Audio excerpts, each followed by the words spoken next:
feasts. And with that kind of feasting, there is a downside to it, and Lyle mentioned what it is.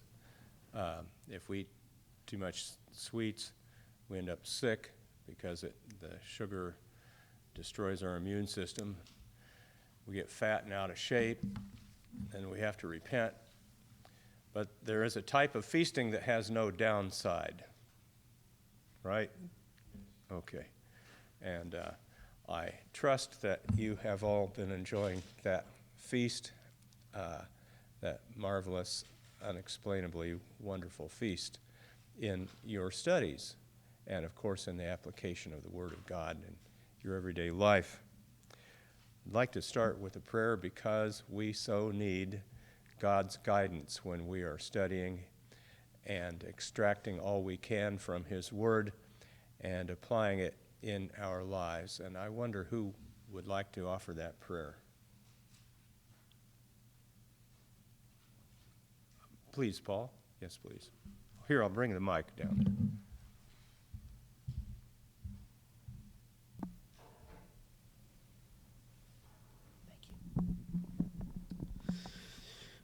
Gracious Father in heaven, Lord, we're grateful for the stillness of this place, and Lord, the opportunity we have this morning to gather, to worship you, for truly that is a gift.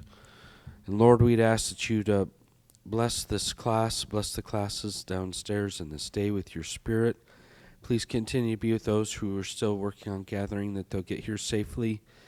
And just, Lord, that we be blessed by your Spirit this day. In Christ's most holy name I pray. Amen.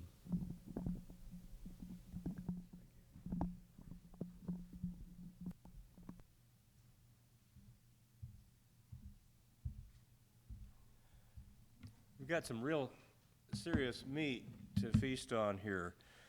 And before we start, I want to start with a little bit of an apology to Rachel for being off tune. She was sitting right behind me, and I know I was off tune, and one time I skipped to another verse, and that there is a little analogy there, and in that we can be distracted and brought off tune and brought off verse, brought off course by those all around us and those we trust.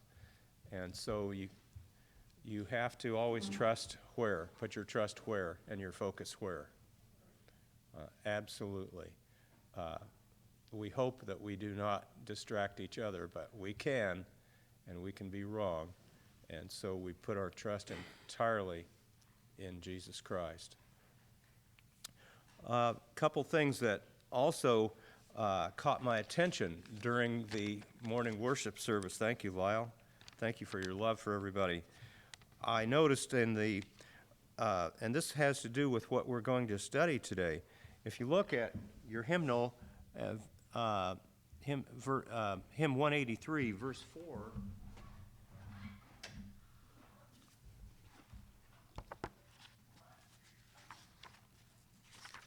this really has to do with what we're going to be studying.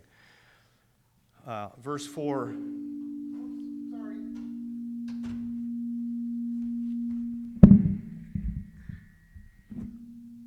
That one's off. That's why.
Thank you. And we finished with that, and that concluded Alma's blessings, his patriarchal blessings of his sons, ending with Corianton. So, beginning with the first verse of chapter 20 of the book of Alma.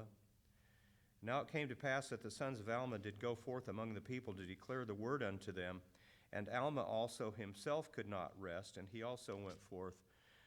Now we shall say no more concerning their preaching, except that they preached the word and the truth according to the spirit of prophecy and revelation. And they preached after the holy order of God by which they were called, which we also refer to as the Melchizedek priesthood. An account of the wars between the Nephites and the Lamanites. This was in the 18th year of the reign of Judges. For behold, it came to pass that the Zoramites became Lamanites. Therefore, in the commencement of the 18th year, the people of the Nephites saw that the Lamanites were coming upon them. Therefore, they made preparations for war. Yea, they gathered together their armies in the land of Jershon. Now, do you remember who the Zoramites were? If you look back, you don't have to flip back there, I'll just tell you real quickly. If you go back to the 16th chapter of Alma, the 76th verse, we're told that in fact I will, just because it's a quick way to do that. 16th chapter, 76th verse. And it came to pass that as he went forth among the people, yea, among the people who had separated themselves from the Nephites, and called themselves Zoramites, being led by a man whose name was Zoram. And as Zoram went forth amongst them, behold, he was run upon and trodden down till he was dead. And thus we see the end of him who perverteth the ways of the Lord. However, the Zoramites continued to follow Zoram's philosophy and became a strong bunch of dissenters from the Nephites. And they began to commiserate with the Lamanites and stir them up to anger, to preserve and enlarge everybody's anger against the Nephites. It became a pretty ugly situation. If you look at, you don't have to, verses 247 through 242 here in the 16th chapter. I'll read that real quick. It gives us a little better identity of exactly who they were and what they did. Now the people of the Zoramites were angry with the people of Ammon who were taken to Jershon. So you remember the people of Ammon who were taken to Jershon. They had covenanted never to fight, and they were given the land of Jershon by the Nephites. And the chief ruler of the Zoramites, being a very wicked man, sent over unto the people of Ammon, desiring that they should cast out of their land all those who came over from them into their land. And in other words, he wanted them extradited so he could execute them. Ugly situation. We find ourselves in similar situations today. Those are the Zoramites. The Amalekites, we go back, clear back to the 13th chapter of Alma to get a reminder of who they were. 13th chapter, the 2nd and 3rd verse. Once we know who they were and where they came from, we can move on. Now the Lamanites and the Amalekites and the people of Ammon had built a great city, which was called Jerusalem. Now the Lamanites of themselves were sufficiently hardened, but the Amalekites and the Ammonites were still harder. Therefore they did cause the Lamanites that they should harden their hearts, and that they should wax strong in wickedness and abominations. We see here that those who descended from among the Nephites became harder and more wicked and meaner and more vicious than the Lamanites themselves. So there we are with that. And we'll get a little more clue as to who they were later on here.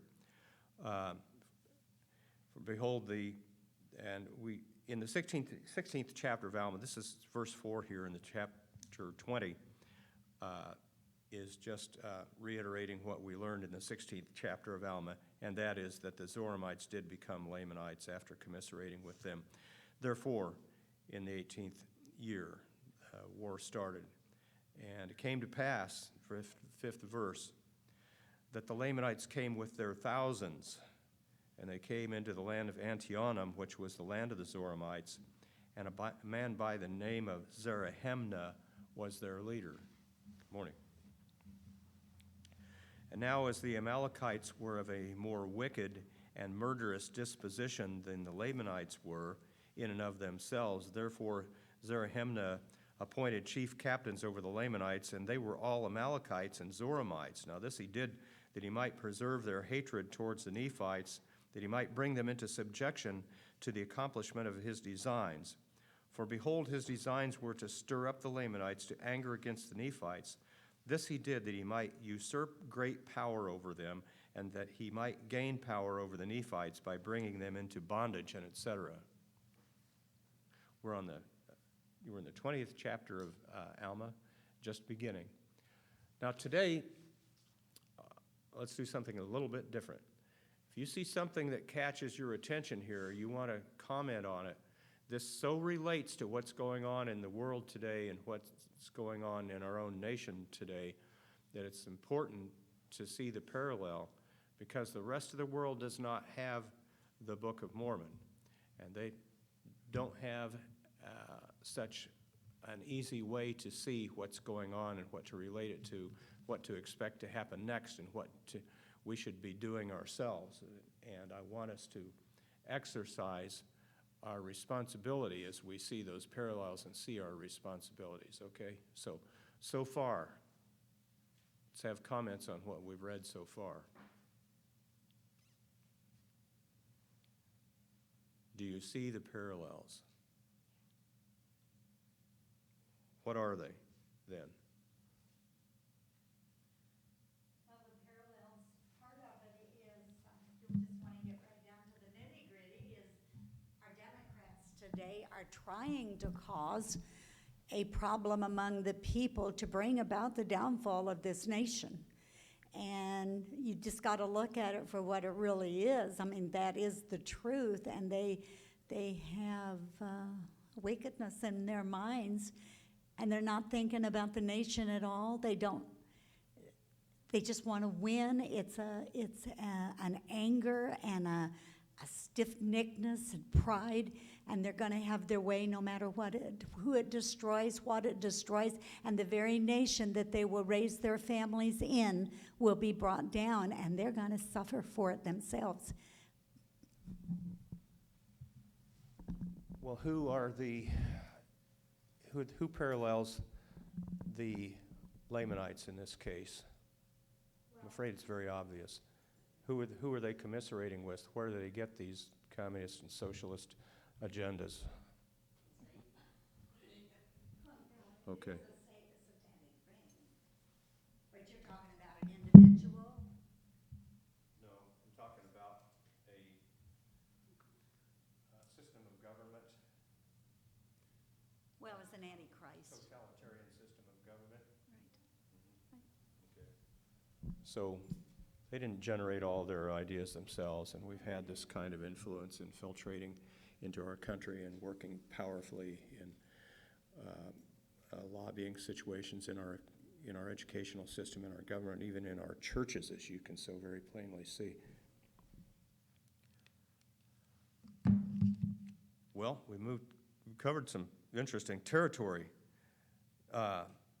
For behold, his designs were to stir up the Lamanites to anger against the Nephites, that he might usurp great power over them, and also that he might gain power over the Nephites by bringing them into bondage, and etc. Now the design of the Nephites was to support their lands and their houses and their wives and their children, that they might preserve them from the hands of their enemies, and also that they might preserve their rights and their privileges, yea, and also their liberty, that they might worship God according to their desires. For they knew that if they should fall into the hands of the Lamanites, that whosoever should worship God in spirit and in truth, the true and the living God, the Lamanites would destroy. Yea, and they also knew the extreme hatred of the Lamanites towards their brethren, who were the people of anti-Nephi Lehi, who were called the people of Ammon. And they, of course, would not take up arms. They had entered into a covenant that they would not break. Therefore, if they should fall into the hands of the Lamanites, they would be destroyed. And the Nephites would not suffer that they should be destroyed. Therefore, they gave them lands for their inheritance. And we, of course, learned about this in the 16th chapter. And the people of Ammon did give unto the Nephites a large portion of their substance to support their armies. So, we just finished the 13th verse. I'd like to go back to the 4th verse. When they saw that the Zoramites had become Lamanites, therefore in the commencement of the 18th year, the people of the Nephites saw that the Lamanites were coming upon them. Therefore they made preparations for war, and they gathered together their armies in the land of Jershon. Did that stand out to you? We see that happening today. And God has clearly told us what we should be doing in preparation to survive this kind of thing. Perhaps the rest of the nation will have to go to war. Perhaps we will have to go to war because we are told that those who will not take up the sword against his neighbor must needs flee to where? Zion. Does Zion exist to flee to? No. We'd better be about making something happen here then, hadn't we? We got a choice that's at our doorstep, and we know what God has charged us to do. Okay? Do we need to make that our primary effort and purpose and goal together? Do we all agree? Okay. Very, very serious matter. We're not here to just talk about this today. 14th chapter. And the people of Ammon did give unto the Nephites a large portion of their substance. Okay, we read that. To support their armies. And thus the Nephites were compelled alone to withstand against the Lamanites. Lamanites being a compound of Laman and Lemuel and the sons of Ishmael and all those who had descended from the Nephites, who were Amalekites and Zoramites and the descendants of the priests of Noah. Now those descendants were as numerous nearly as were the Nephites, and thus the Nephites were obliged to contend with their brethren even unto bloodshed. Catch something here in the 16th verse, because we'll see something that looks like it might not agree with this later on here. This was talking about those descendants, that's the general populace, were nearly as numerous as the Nephites. 17th verse. And it came to pass, as the armies of the Lamanites had gathered together in the land of Antionum, behold, the armies of the Nephites were prepared to meet them in the land of Jershon. Now the leader of the Nephites, or the man who had been appointed to be the chief captain over the Nephites, now the chief captain took the command of all the armies of the Nephites, and his name was Moroni. And Moroni took all the command and the governments of their wars. He was only 25 years old when he was appointed chief captain over the armies of the Nephites. Now imagine what it's saying here. You might say that he took charge of the tactics. He was like the Secretary of War and the general all in one. Huge, huge, huge compounded responsibility, 25 years old. And he took it all. Tactical and strategical. Secretary of War, took command and governed the whole thing. And Moroni, okay. And it came to pass that he met the Lamanites in the borders of Jershon. And the people were armed with swords, with scimitars, and with all manners of weapons of war. And when the armies of the Lamanites saw that the people of Nephi, or that Moroni had prepared his people with breastplates and with arm shields, yea, also to defend their heads, shields to defend their heads, and also they were dressed with thick clothing, possibly thick leather.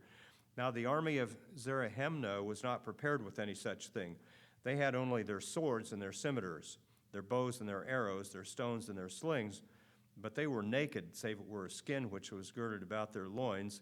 Yea, all were naked, save it were the Zoramites and the Amalekites.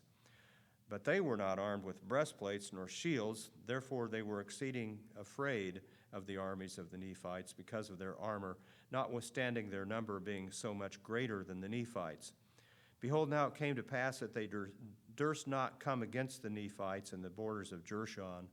Therefore they departed out of the land of Antionum into the wilderness, and took their journey round about in the wilderness, away by the head of the river Sidon, that they might come unto the land of Manti, and take possession of the land, for they did not suppose that the armies of Moroni would know whither they had gone.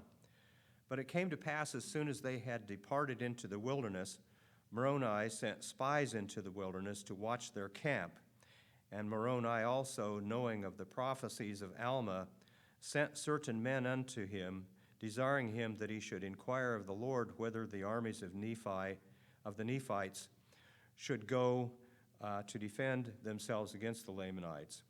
And it came to pass that the word of the Lord came unto Alma, and Alma informed the messenger of Moroni that the armies of the Lamanites were marching round about in the wilderness, that they might come over into the land of Manti, that they might commence an attack upon the more weak part of the people. And those messengers went and delivered the message unto Moroni. Now Moroni, leaving a part of his army in the land of Jershon, lest by any means part of the Lamanites should come into that part of the land and take possession of the city, took the remainder part of his army and marched over into the land of Manti. And he caused that all the people in that quarter of the land should gather themselves together to battle against the Lamanites, to defend their lands and their country, their rights and their liberties. Therefore they were prepared against the time of the coming of the Lamanites. And it came to pass that Moroni caused that his army should be secreted in the valley, which was near the bank of the river Sidon, which was on the west side of the river Sidon in the wilderness. And Manti placed spies around about, that he might know when the camp of the Lamanites should come. And now as Moroni knew the intention of the Lamanites, that it was their intention to destroy their brethren, or to subject them and bring them into bondage, that they might establish a kingdom unto themselves over the land.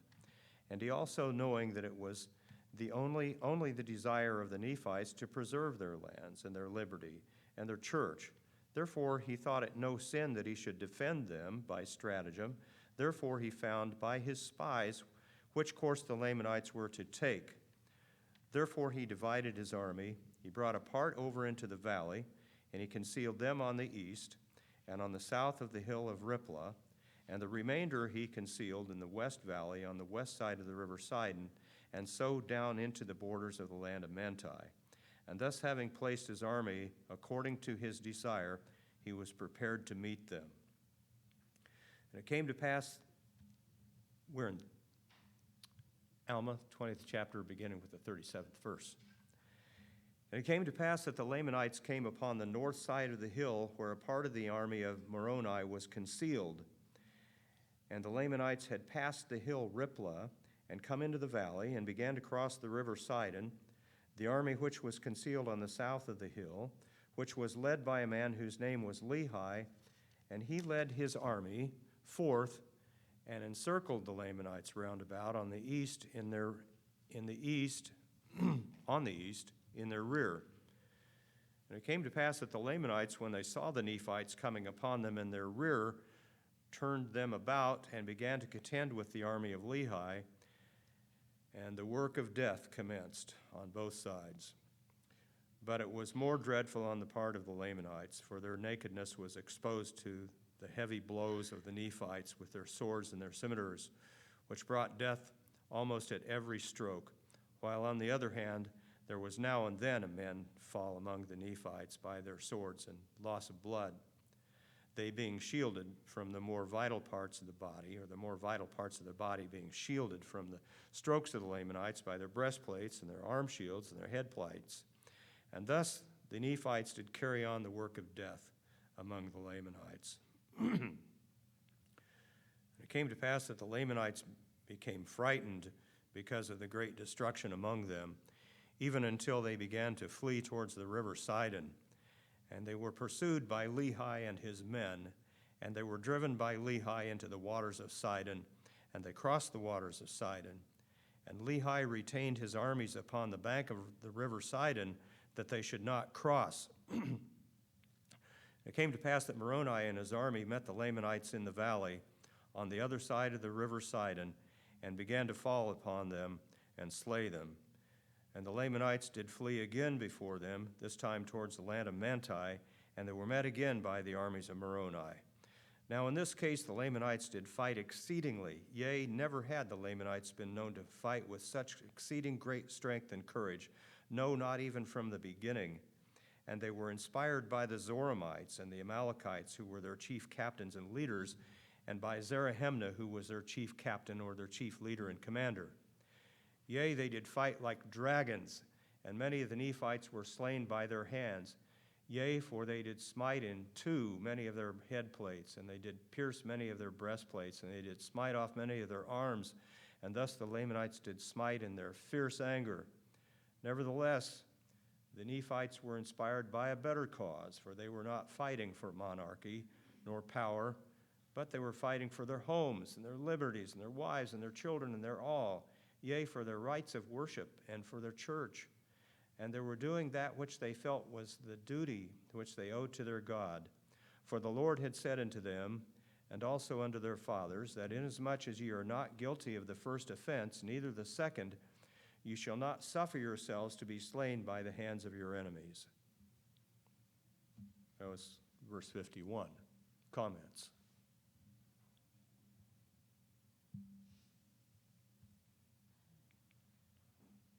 Yes, Rachel. Well, I can just imagine the Lamanites, here they think they're being sneaky. Here, I'm sorry. You want to start over?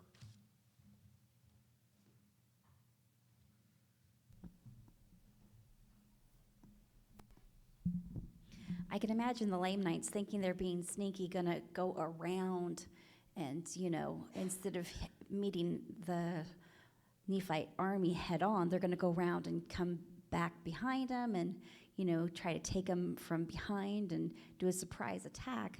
Little do they know that they're being kind of corralled into the middle, and they're being hemmed in on all sides by the Nephites for like a total bloodbath where, and to pick the river Sidon, to come at them and kind of almost like trying to drown rats, they can't they go from one side to the other and they're being slain at all sides. And just the last few, you could just see how angry they are. They're like, this isn't supposed to be happening. We were going to do the sneak attack. And all of a sudden, here they are just being decimated. So I can understand that, the anger that here they've been told, hey, we're going to kill the Nephites. It should be no problem. They don't know how to fight. And then all of a sudden it's like, wow, they're covered. They have armor. So that's intimidating. And then to literally be sent into a trap. I'd be mad at my leaders if they put me in a trap because it was a suicide mission.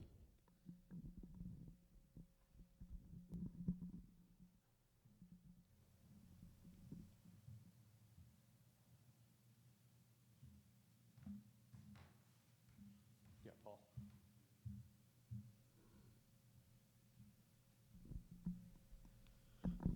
I think it's a great story just showing that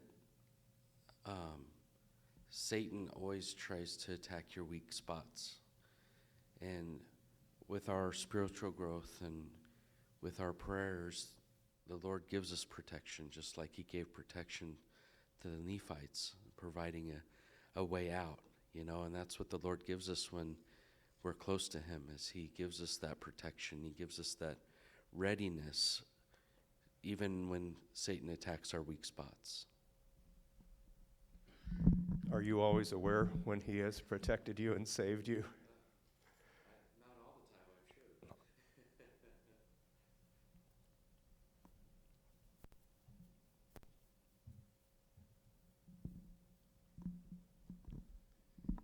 Oh, yes, please. Janice. You know, when I read this, it's kind of like an old Western, and you see these Indians, they always played that part of trying to trap people, by coming out of these little coups and things, and surprising them. And at this point, they got themselves trapped. But,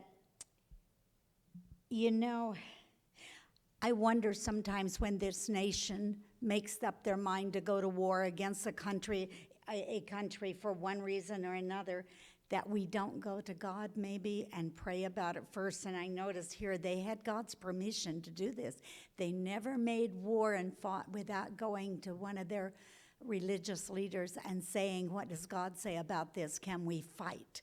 And can we do this? And see, they had gone and checked to see that it was God's will before they stood their ground and decided they could kill the Lamanites and that they were in the right. And sometimes I wonder, I hear people a lot of times brag about this country. They should know better than to come against the United States. We'll take them down. We should never think that. That's a thing of pride. And there's going to be a day coming because of our pride. We may not come out the winners. And so I kind of thought about that as we went through that story. Thank you.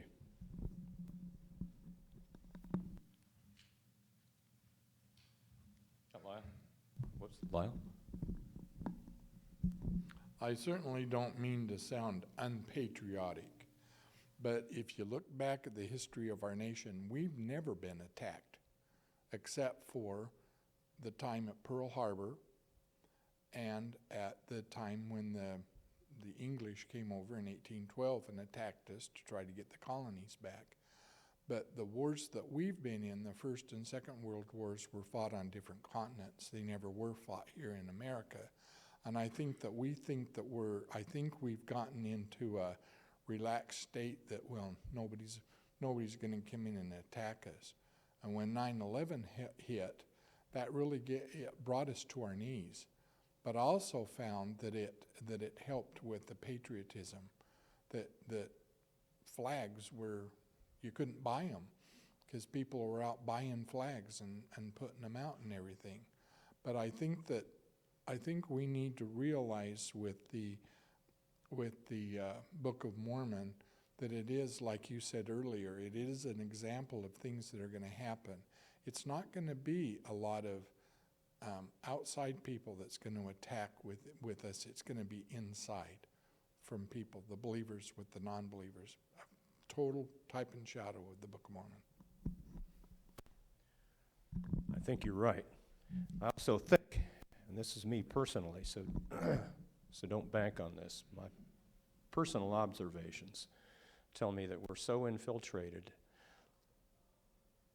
in our own country, so infiltrated, so negativized, that we're weakened to the point where those outside attackers can easily take us.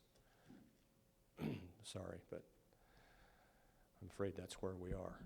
It's really serious, and none of us want to accept that. None of us want to change our lifestyles and become warriors, but we're going to have to do something. God's given us enough of a warning time to be warned, and he tells us to be prepared in all things. We need to pray about this together and discuss it together and have good leadership in what we are going to do about the situations that exist. Section 76, Section 76, situations that do and will exist. Ken, I'll bring this to you, or we'll meet halfway.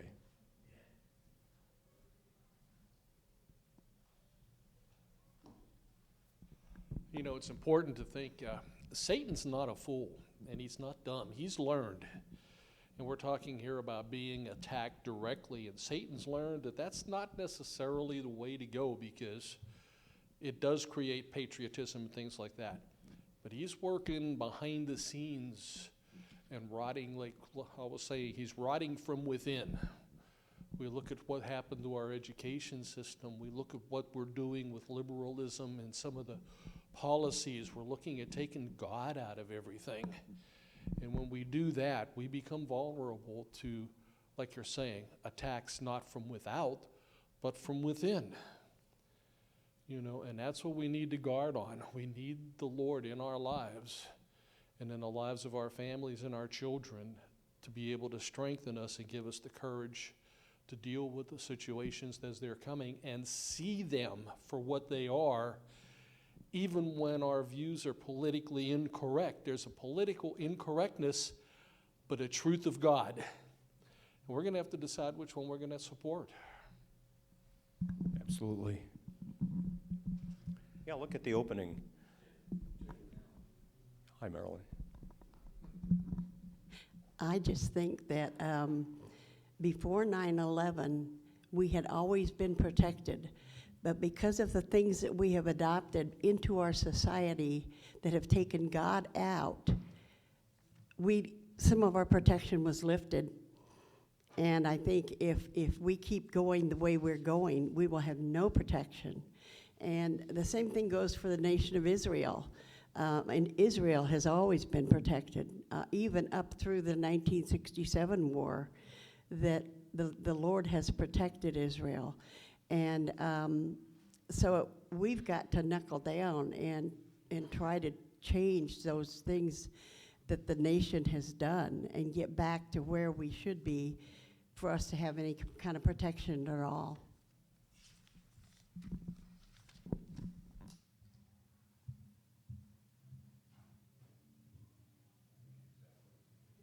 I think you're exactly right. Kind of like Ken was saying, it's coming from within. I've noticed in studies that we've done that by changing the meaning of words, Satan's infiltrating. By changing just what a word used to mean to what the liberals have it mean today, changes how things are seen. And like the word gay.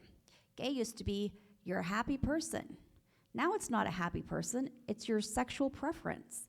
So by changing the words and their meanings, you're changing society and how society, you know, looks at things. And we've talked about other words that we, you know, today's meaning is not what the word originally meant. And so I think that's a huge part of it, by allowing the government and the liberals and the Democrats to change what our words mean. It changes how we're thinking of things. And so it's a gradual, slow, so you don't even notice. It's not like, oh, today we're going to change the word blue. Blue doesn't mean blue anymore. It means orange. You know, it's a gradual, almost like a fad, where it's, you know, one person starts it and then it just kind of gets pushed on, and it's snowball effect. And I think that's a major thing of lulling us into thinking it's right when it's not right.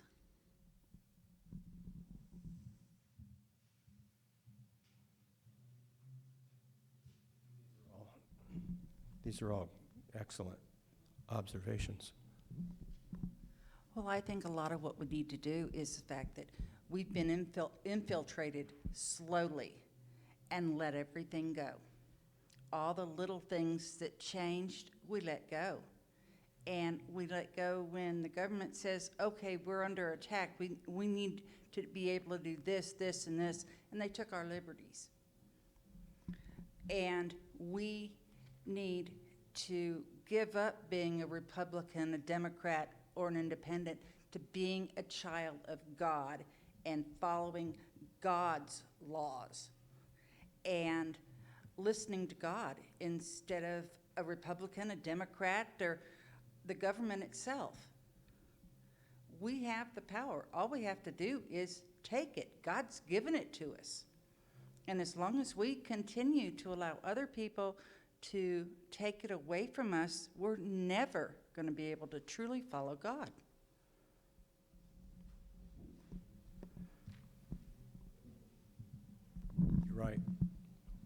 Follow God first. That's the first thing. A couple